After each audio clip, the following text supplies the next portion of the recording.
मनीष शर्मा देख रहे हैं आप यूपी बुलेटिन में। आप सभी का स्वागत है। खबरों की शुरुआत करेंगे। खबर आ रही है अयोध्या से।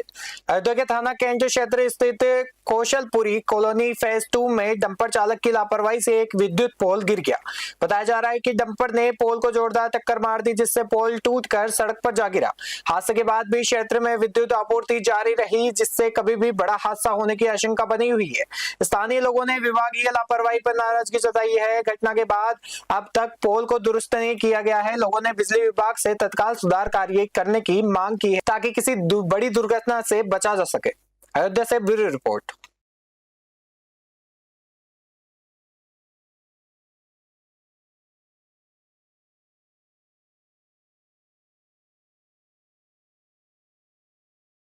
बदायूं से खबर आ रही है, जहां बदायूं के उगेदी थाना क्षेत्र के ग्राम गोपालपुर में पुरानी रंजिश के चलते दबंगों पर देर रात उत्पात और तोड़फोड़ करने का आरोप लगा है।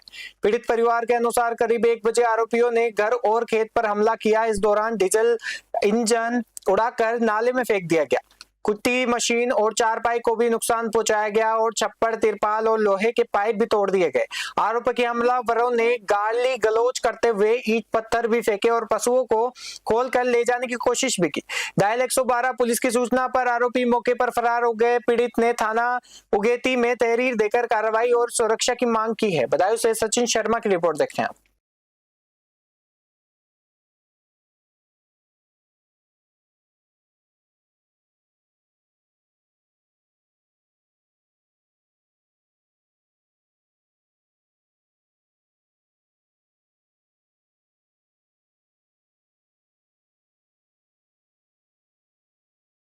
औरिया से खबर आ रही है, जहां औरिया में तेज रफ्तार डंपर की टक्कर से रिटायर्ड फौजी की दर्दनाक मृत्यु हो गई। सदर कोतवाली क्षेत्र के सतेश्वर मोहल्ले निवासी सुरेश सेगर मोटरसाइकिल से घर लौट रहे थे। फफूंद चौराहे के पास तेज रफ्तार डंपर ने उनकी बाइक को टक्कर मार दी, जिससे उनकी मौके पर ही मृत्यु हो गई। सूचना मिलते ही पुलिस मौके पर पहुंची और शव को पोस्टमार्टम के लिए भेज दिया गया और हादसे की खबर मिलते ही परिजनों में कोहराम मच गया।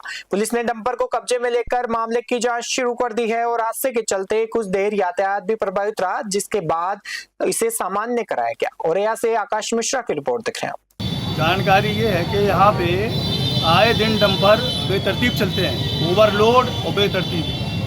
यहाँ आए दिन एक्सीडेंट होते रहते हैं, जिससे कि जो है प्रशासन को ये देखना चाहिए कि ये क्या है। या तो इस पर जो है वो नो एंट्री लगा दे, यहाँ पे एक टाइम सेट कर दें इतने बजे से इतने बजे तक, और इसी दिन आए दिन एक्सीडेंट हो रहे हैं। ओवरलोड गाड़ियाँ निकलती। अभी एक एक्सीडेंट हुआ है जिसमें एक खत्म हो गए, जिनके बच्चे छोटे छोटे बच्चे हैं और उनको उसने कम से कम 10 फीट घसीटा। बस्ती के लालगंज थाना क्षेत्र के महसो गांव निवासी महेंद्र कुमार उर्फ अरुण की संदिग्ध मौत को लेकर उनकी मां ने गांव के 2 युवकों पर जहर देकर हत्या और लूट का आरोप लगाया है। परिजनों के अनुसार गुजरात से लौटे महेंद्र को पार्टी के बहाने बस्ती ले जाया गया और उसकी हालत बिगड़ने के बाद अस्पताल में भर्ती कराया गया। इलाज के दौरान गोरखपुर मेडिकल कॉलेज में उसकी मृत्यु हो गई। परिवार का आरोप है कि उसके पास मौजूद नकदी और सामान भी बरामद हुए हैं। पीड़ित पक्ष ने पुलिस से हत्या और लूट का मामला दर्ज कर निष्पक्ष जांच की मांग की है। बस्ती से दिलीप पांडे की रिपोर्ट देख रहे हैं। हमला था, एक लड़का अरुण था, वो गुजरात से कमा के घर ही लौटा था, लेकिन रास्ते में 2 लड़के विवेक और गेठू उसके मित्र, जो पुरानी रंजिश थी लेकिन मित्र बन के जो उसको घर से ही कि मुझको कुछ खिलाने पिलाने ले चलो, उस लड़के को ले चले गए और कुटियाज में वो लोग भोजन किए। उसकी रसीद भी है। फिर रात में फ़ोन आया कि लड़का चोटिल हो गया। 25 मई की ये घटना है। और उसको जो है ये लोग जब उसके घर गए, वहाँ हॉस्पिटल गए तो बाहर लिटाया था। हमारा लड़का 15-16 महीने कमा के आया है वो गुजरात से। उसके बाद मैदान में 2 लौंडे मिले हैं, मासो राजा मैदान में। उसका एक लड़का जेठू नाम था, एक विवेक नाम था, और वहीं से लेकर चले गए। न बैग आया न घर तक कुछ भी आया। उसके बाद दोबारा फोन आया है कि कैली पे एडमिट हैं, और कैली पे एडमिट नहीं थे, वो बाहर लिटाए थे। उसके बाद दोनों हमारी लड़कियां गई हैं तो एडमिट किए हैं, तो वहाँ से जवाब होगा कि कौन आपको सूचना दिया था? वही लड़का दिया था, विवेक। कौन सा लड़का था, नाम क्या था उसका? विवेक नाम था। उसी के मोबाइल से फ़ोन ही कर रहा था। रामपुर से खबर आ रही है। रामपुर में दीक्षित कॉलेज के लो छात्र छात्राओं ने परीक्षा परिणाम को लेकर जोरदार प्रदर्शन किया है। छात्रों का आरोप है कि 205 में से केवल 2 छात्रों को पास कर 203 को जबरन फेल कर दिया गया।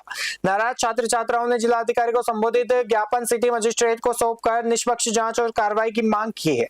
प्रदर्शनकारियों ने कॉलेज प्रशासन पर बदसलूकी और शिकायतों की अनदेखी और संतोषजनक जवाब न देने का आरोप लगाया है और छात्रों का कहना है कि पहले भी विरोध के बावजूद समस्या का समाधान नहीं हुआ। फिलहाल प्रशासन से मामले की निष्पक्ष जांच और उचित कार्रवाई की मांग की जा रही है। रामपुर से शाहबाज खान की रिपोर्ट देख रहे हैं। सुहेल में BA LLB प्रथम सेमेस्टर का छात्र हूँ।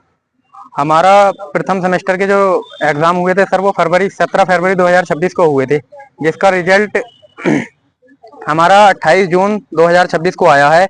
और जब हम 1 जून 2026 को कॉलेज गए तो हमसे HOD सर जो चंदन ठाकुर हैं उनके द्वारा हमसे कहा जाता है कि आपके क्लास में सब बच्चे फेल हैं। हमने बोला जब हमारा अभी तक रिजल्ट नहीं आया है तो आपको कैसे पता?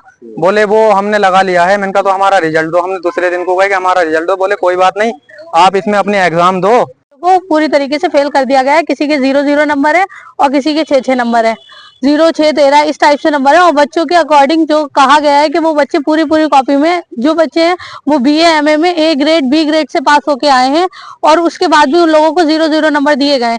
जब हमारे पास ये तब बात पहुंची उसके बाद हम कॉलेज में गए धरना देने के उससे नहीं गए थे हम लोग। कॉलेज में सर से बात करने गए थे, लेकिन वहां पे ना तो हमारे HOD ने हमसे बात करी, ये कह दिया कि HOD है ही नहीं, प्रयागराज गए हुए हैं, और वहां पे ना हमें किसी टीचर ने बात करी। मामला ये है, मैं दीक्षित कॉलेज में पढ़ता हूँ, BA LLB में प्रथम सेमेस्टर का छात्र हूँ। मेरे साथ सभी बच्चों को फेल कर दिया। 65 बच्चे, 65 में से 63 बच्चों को फेल कर दिया बुरी तरीके से। वजह पूछने कॉलेज गए, कॉलेज वालों ने कहा यूनिवर्सिटी चले जाओ। जब हम यूनिवर्सिटी गए तो पहले तो यूनिवर्सिटी ने कहा कि इसका जिम्मेदार कॉलेज है। वहाँ पे हमारे साथ थोड़ी बदतमीजी भी हुई। बदतमीजी के साथ जब वहां से हम आ गए तो बाद में पता चला कि इन्होंने हमारे खिलाफ FIR कर दी।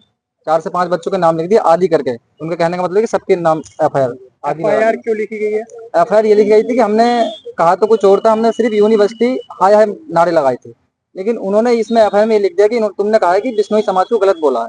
उसने कहा कि हमारे बिश्नोई समाज हमारे भगवान समाज है, पूजनीय है, इनके लिए गलत बोला आपने और इसके लिए हमें मुकदमा लगा दिया और कह रहा है कि आपके खिलाफ मुकदमा है और आपको अंदर करा जाएगा इस चीज के लिए।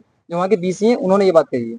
एटा से खबर आ रही है जहां एटा के जलेसर कस्बे में आषाढ़ माह के पहले शनिवार पर बड़ी शनि जात और छोटी शनि जात में श्रद्धालुओं का भारी जनसैलाब उमड़ पड़ा।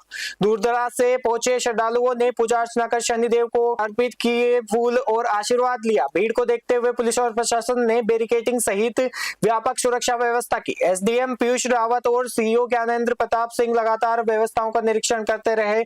इस दौरान भीड़ में जेब कतरों के सक्रिय होने की आशंका के बीच एक संदिग्ध महिला को लोगों ने पकड़कर पुलिस के हवाले कर दिया। पुलिस पूरे मामले की जांच में जुटी हुई है।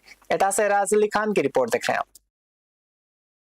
एटा के कोतवाली नगर क्षेत्र स्थित अशोक विहार के पास एक तेज रफ्तार कार ने ई-रिक्शा में टक्कर मार दी, जिससे ई-रिक्शा में सवार 6 लोग घायल हो गए। सूचना मिलते ही पुलिस मौके पर पहुंची और सभी घायलों को उपचार के लिए एटा मेडिकल कॉलेज में भर्ती कराया, जहां उसका इलाज जारी है। प्रारंभिक जानकारी के अनुसार सभी घायल पोस्टमार्टम हाउस में एक शव को देखने जा रहे थे। हादसे के बाद मौके पर अफरा तफरी मच गई और पुलिस ने दोनों वाहनों को कब्जे में लेकर मामले की जांच शुरू कर दी है। एटा से राज अली खान की रिपोर्ट देख रहे हैं। एटा से खबर आ रही है जहां एटा में श्रवण मास से पहले वरिष्ठ पुलिस अधीक्षक डॉक्टर इलामारन कावड़ यात्रा की तैयारियों को लेकर पूरी तरह सक्रिय नजर आए।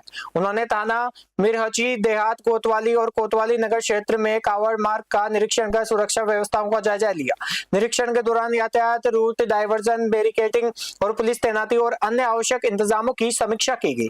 SSP ने संबंधित अधिकारियों को निर्देश दिए कि कावड़ यात्रा के दौरान श्रद्धालुओं की सुरक्षा और सुगम यातायात सुनिश्चित किया जाए तथा किसी भी प्रकार की लापरवाही न बरती जाए। एटा से राज अली खान की रिपोर्ट देख रहे हैं।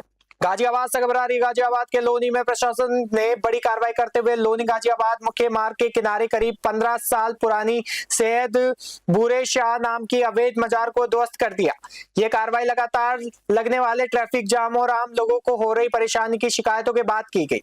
मजार के कारण मार्ग पर आवागमन बाधित हो रहा था। कार्रवाई का नेतृत्व SDM लोनी दीपक सिंघवाल ने किया। मौके पर डीसीपी ग्रामीण और एसपी सहित करीब 300 पुलिसकर्मी तैनात रहे।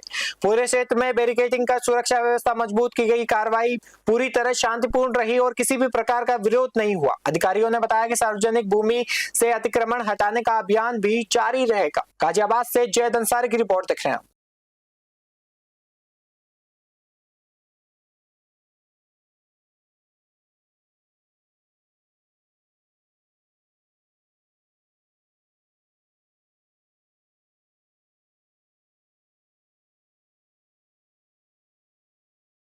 जो लोनी गाजियाबाद मार्ग है उसके ऊपर ये पीडब्ल्यूडी की जमीन है जो राइट ऑफ वे उसके अंदर आती है। सड़क पर बना हुआ अवैध अतिक्रमण है।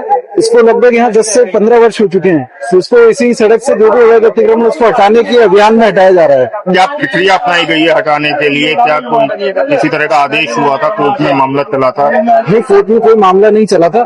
ये जो नॉर्मल अभियान होता है सड़क के ऊपर है, क्योंकि ये मजाक तो सड़क के ऊपर जो भी स्ट्रक्चर होते हैं वो सब अवैध अतिक्रमण होते हैं, तो उसको नगर पालिका और पीडब्ल्यूडी द्वारा हटाया जाता है। प्रशासन को एक बड़ा समय लग गया सर, 15 साल से ये अतिक्रमण यहाँ पर है और अब प्रशासन की नजर पड़ी है, इस पर क्या करें? देखिए, हर चीज का वक्त होता है। नजर पड़ी है ये बात नहीं है।